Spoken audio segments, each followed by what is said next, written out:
just going to take a quick look around. We need to have a look. So, sorry, you're Robert? Yeah. Okay.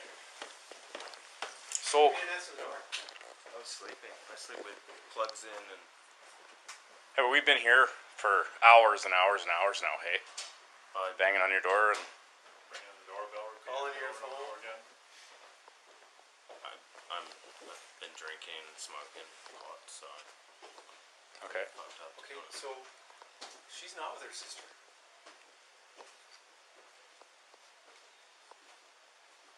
What do you mean? Well, that's the reason that we're here, Why do you think we're here?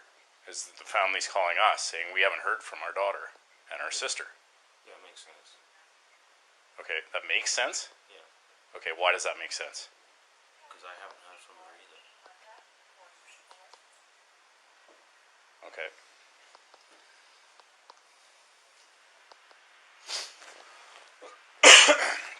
So, did you guys get in some sort of argument? No, not that I'm aware of. Well, not that you're aware of. Like, you're not making a whole lot of sense to me, like, here, guy. like, I don't know what, sorry, I'm still getting my bearings here. So she's not with her family, but she did threaten to move out. I don't know, like 3 weeks ago, we got into a tizzy. She threw a bunch of my stuff out, food, stuff like that, and I had to just talk about that.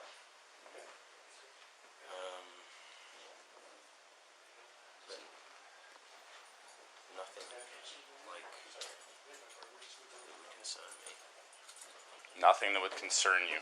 Okay. Like, I mean, I've had people living with me before, and they move out. You don't hear Right, from but this isn't just like a roommate. This is your girlfriend. No, it's more roommate than girlfriend. Okay. She's more of a roommate than a girlfriend? Yeah.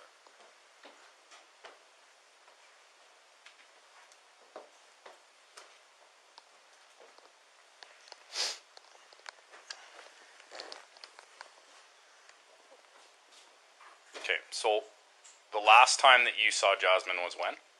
Thursday. Okay. And at that time, you guys were A-okay or fighting, or what was the status? I would say in the air, judging by what obviously has gone down with hers, and she's not here, and we're looking for her, so.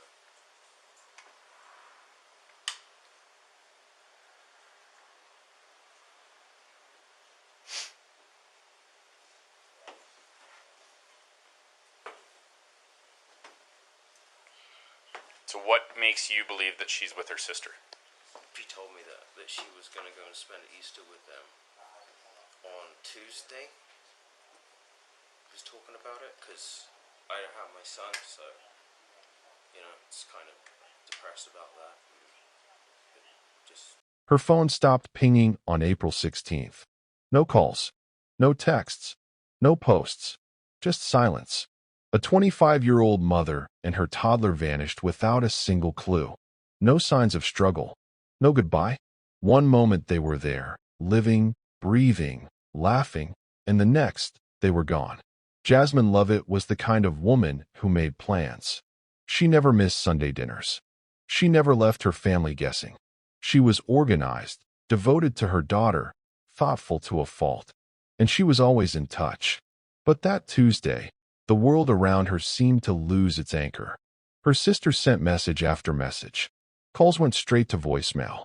The ringtone became a sound they came to hate. Friends stopped by her home. The blinds were shut. The lights were off. Nothing about it made sense. Inside, her daughter's toys were lined up neatly by the wall. A half-finished bottle of milk sat by the sink. Groceries in the fridge still had their store stickers. Jasmine's shoes were by the door. Her purse was on the counter. And yet, no one was there. Then came the missing persons report. Calgary police issued the alert.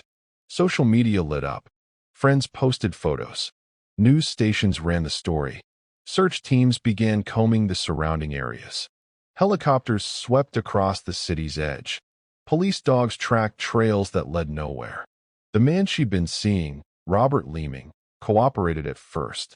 He told police he didn't know where she went. Said they had dinner, she left, and that was the last he saw of her. He let them search his home.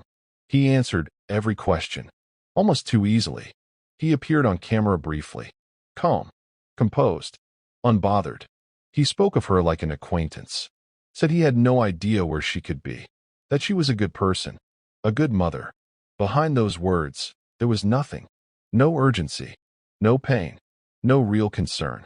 But it was what he didn't say, the way he held himself, that made people uneasy, as if he'd already moved on. Investigators watched. They listened. They waited. And then, quietly, they acted. An undercover operation was launched. He thought he was speaking freely. He wasn't. And soon, he led them to a remote stretch of forest nearly 100 kilometers outside Calgary. Kananaskis country. Secluded. Cold. Beautiful. Deadly. There, beneath a thin layer of soil and rock, lay Jasmine Lovett and her daughter, Aliyah. A young mother and her baby, buried together. The truth had been hidden in those mountains for nearly a month. And the man who brought police there, the man who had shared his home, his bed, and his meals with Jasmine, was the one who put them there. This is a story about trust broken, innocence destroyed, and a man whose mask slipped only when it was far too late. This is the story of Robert Leeming. This is the story of Jasmine and Aliyah. This is Chris Watts of Canada. Robert Leeming stood before the court, his demeanor composed, his voice steady. He admitted to killing Jasmine Lovett, detailing how he struck her multiple times with a hammer and then shot her in the head with a rifle. He claimed this act was a result of a sudden loss of control after an argument. However, when questioned about the death of 22-month-old Aliyah Sanderson, he denied responsibility, asserting that her death was accidental, resulting from a fall down the stairs. The court scrutinized his testimony, examining the evidence meticulously. The medical examiner's report indicated that Aliyah's injuries were inconsistent with an accidental fall. The severity and nature of her injuries suggested deliberate harm. The judge found Leeming's account implausible, stating that he was not a credible witness and that the injuries sustained by Aliyah were not accidental.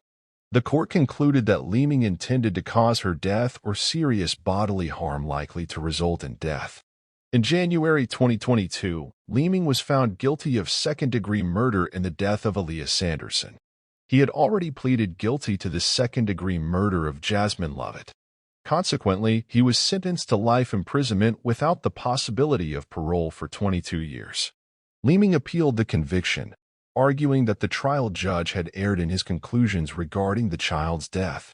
However, in July 2024, the Alberta Court of Appeal dismissed the appeal, affirming that the trial judge had carefully considered all the evidence and reached reasonable conclusions. The court stated that there was no reversible error in the trial judge's decision. The community mourned the loss of Jasmine and Aliyah. Vigils were held, and their memories honored. The case left a profound impact, highlighting the devastating consequences of domestic violence and the importance of vigilance in protecting the vulnerable. This tragic story serves as a somber reminder of the darkness that can reside behind closed doors and the imperative need for awareness and intervention to prevent such atrocities.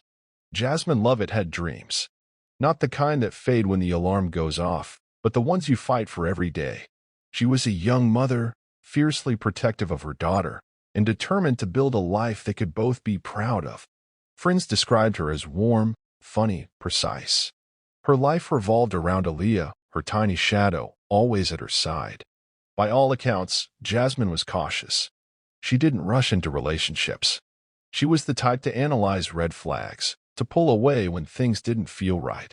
Which is why, when she began seeing Robert Leeming, those closest to her paid attention. Robert was a British national living in Calgary. On paper, he seemed stable, working as a mechanic, renting out his townhome in Cranston, raising a child from a previous relationship. He was older, quiet, self-assured. Jasmine met him through a roommate arrangement. She and Aliyah had moved into the basement suite of his home. At first, things were cordial, friendly. Then something shifted. The lines between landlord and partner blurred. They started spending more time together. Photos from that period showed Jasmine smiling, Aliyah laughing in his arms. But something about their dynamic raised concern. Jasmine confided in a few people that things weren't perfect. There were arguments, power imbalances. She was considering moving out, looking for her own place again. But she stayed, for a time. Maybe for convenience. Maybe for hope. Then came April. The last confirmed sighting of Jasmine and Aliyah was April 16th. That day, she was supposed to attend a family dinner. She never showed. Her mother, Kim, called. No answer. By the next day, Kim was calling every hospital in the city. Still nothing. She filed a missing persons report within 48 hours. Police began their search by retracing Jasmine's last known movements. They visited the townhouse in Cranston. Robert answered the door. Calm, cooperative. He said Jasmine had been at the house, but they had an argument. She left, he claimed, took her daughter with her. But there was no proof of that. No text, no call. No one saw Jasmine leave. Security footage in the area was spotty, and Robert's story started to unravel quickly. Inside the townhouse, officers noted something strange. The basement suite, where Jasmine had lived, was immaculately clean. Too clean. Bedding washed. Floors scrubbed. Bleach.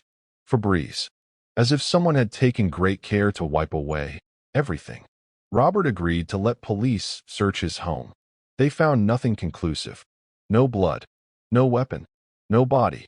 And so, technically, they couldn't hold him. But they kept watching. They put a wire on him. Sent in an undercover officer, posing as a friend. They followed his routines, monitored his movements, and waited. On May 6th, the surveillance operation paid off. Robert drove out of the city toward the rugged terrain of Kananaskis country, a vast expanse of forest, rock, and silence. The undercover officer was in the car. They stopped at a remote location off Highway 40. Robert pointed.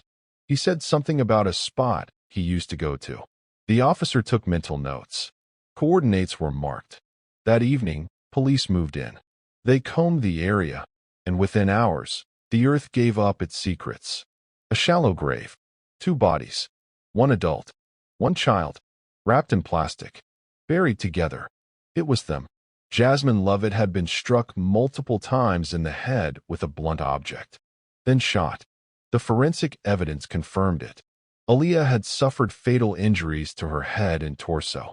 No accidental fall could account for the trauma she endured. Robert Leeming was arrested the next day. At first, he confessed only to killing Jasmine. He claimed she'd snapped, that he'd acted in self-defense. He said he panicked, buried her. As for Aliyah, he said she had fallen, that he didn't know what to do. So he buried her with her mother. But investigators had heard this before. They'd seen the photographs, reviewed the autopsy reports, listened to the recordings, and they knew. This wasn't panic. This was premeditation. In the courtroom, Jasmine's family sat quietly. No outbursts, no shouting, just silence. The kind of silence that comes from unbearable loss. Leeming pleaded guilty to second-degree murder for Jasmine's death. But he fought the charge for Aliyah. The trial dragged on. Expert witnesses testified. Doctors, investigators, digital analysts. Every piece of data was examined. Texts, photos, cell tower pings, surveillance footage, search histories. The judge, in a detailed ruling, said the injuries inflicted on Aliyah could not have occurred in a fall. He rejected Leeming's story, called it unreliable, and sentenced him to life in prison, with no parole for 22 years. In July 2024, his appeal was dismissed. For Jasmine's mother, Kim, the verdict didn't bring closure. Nothing could, but it brought something else. Finality. The end of the nightmare. The beginning of remembrance. Photos of Jasmine and Aliyah now sit framed on her mantle. There's a memorial bench near a lake Jasmine loved. Aliyah's favorite teddy bear sits at its base. 2 lives taken, a future erased, and a community left wondering how a mother and child could disappear so easily. How someone so trusted could be capable of so much harm. Jasmine trusted Robert Leeming. Aliyah called him daddy. This is the true story of how that trust was broken. This is Chris Watts of Canada. What do you believe drove Robert Leeming to commit such a devastating act? Do you think justice was truly served? Or is there more to this story that's yet to come to light? Share your thoughts in the comments below. If you found this story compelling, disturbing, or important, please like the video, subscribe to the channel, and turn on notifications. We cover true crime cases with the depth, care, and truth they deserve. Thank you for watching. And remember, every case we tell is real. Every victim had a life. And every story deserves to be told.